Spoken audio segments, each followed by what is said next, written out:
and I bring you... We didn't start the fire.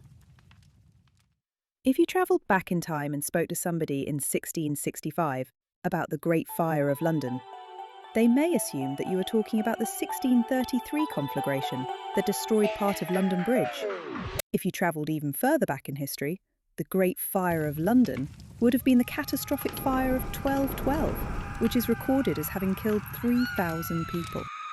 Go back further still, and Emperor Nero may have some choice words about Boudicca burning Londinium to the ground in AD 60. Diarist Samuel Pepys, Royal Navy bigwig, Tory, sexbest, noted that there were 15 fires in London during the 1660s. In terms of casualties, the 1666 effort was insignificant, but it has clung stubbornly to the sobriquet of the Great Fire of London.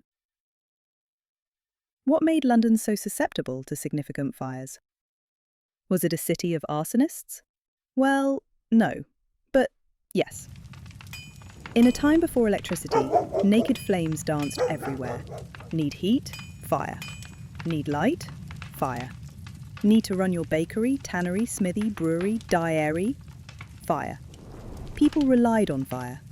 But as the proverb goes, fire is a great servant, but one hell of a bad master. It may come as no surprise that the Great Fire started because of poor fire management in a bakery. Go! Remember then to visit Animal Farm.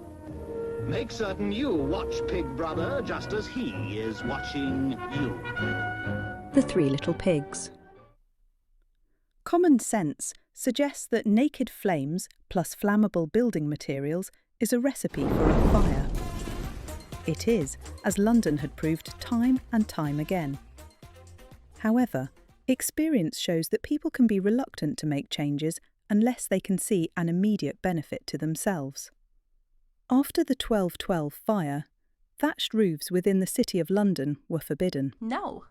Fast forward to the end of the 16th century, and the Globe Theatre was given special dispensation to be rebuilt with a thatched roof, which subsequently caught fire, destroying the building. Is that poetic justice? People were encouraged to build using stone and brick, but these materials were prohibitively expensive. Status symbols for the wealthy, but not a priority for the poor.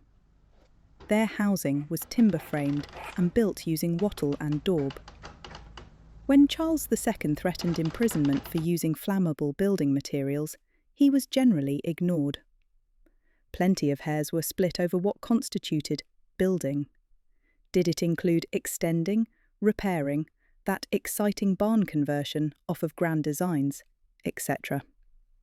Now, it is only fair to point out that wattle and daub is a good building material, if it is maintained properly. It is easy to source and repair, it is lightweight, flexible, and provides surprisingly good insulation. However, if it falls into disrepair, it can act like the cladding on Grenfell Tower. It needs constant repairing and ideally replacing every 20 years. The majority of housing in early 17th century London was over 200 years old.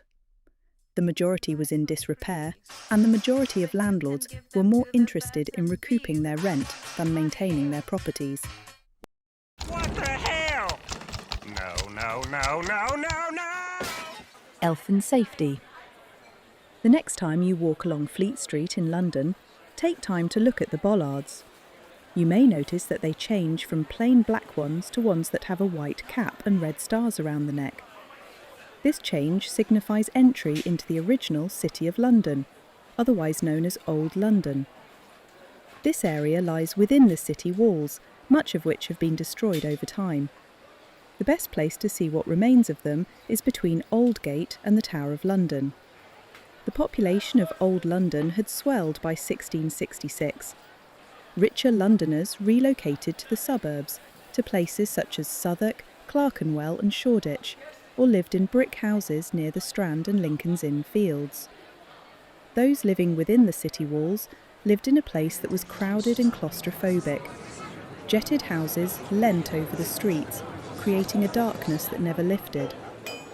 Add to this the smoke, soot, and smells of industries.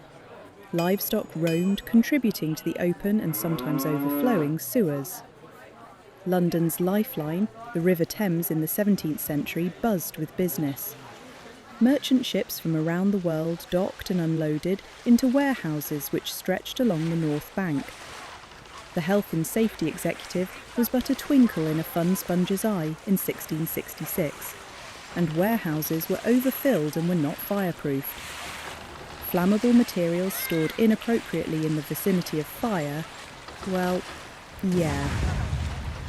Richer households could have water pumped from the River Thames to their homes, although it would have had an interesting tang to it, what with the blend of animal putrefaction, industrial waste and bodily excretions.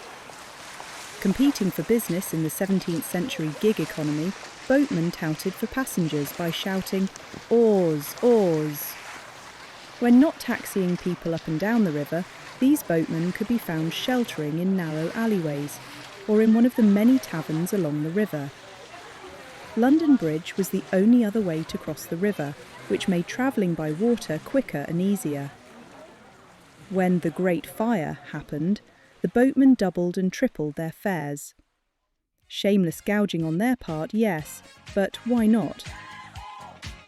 That's the ending, that's the ending. London's burning, London's burning. So when fires did break out in 17th century London, was there an engine which could be fetched? Short answer, no. Fire engines as we would recognise them did not exist. In fact, there was no coordinated fire brigade. Responsibility fell to night watchmen, parish constables and church wardens. Extinguishing fires was a community effort, with neighbours working together to minimise the damage. Each parish was expected to keep firefighting equipment, such as leather buckets and fire hooks.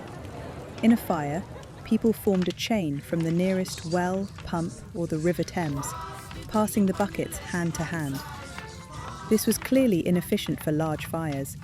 By the time enough water reached the blaze, buildings were often already gone. From the early 1600s, simple hand-pumped engines appeared in London, like giant syringes or pumps on wheels. They could squirt a jet of water, but had very limited reach and volume. A common sense but contentious firefighting measure was the creation of fire breaks. Pulling down houses in the path of a fire would deprive it of fuel. Unsurprisingly, people were not overly keen to see their property destroyed,